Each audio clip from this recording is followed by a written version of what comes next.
Guys, ang gagandang bahay oh. Back to back. Nakakaingit oh, kaya nakaparking yung mga sasakyan oh, kasi ang kikinis. Sabado kasi ngayon eh, kaya tambay sila oh. Day off siguro nila. Ang gagandang bahay talaga, pati ano oh, yung sasakyan oh. Ford pa naman yung isa. Talaga oh. Hanggang dun sa dulo yan guys. Sana makabili ako ng ganitong lote. Patayuan ko rin ng bahay.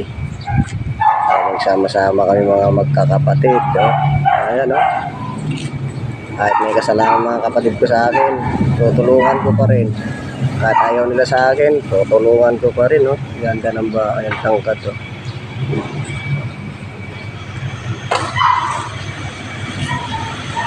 Kahit ayaw nila sa akin, tutulungan ko pa rin.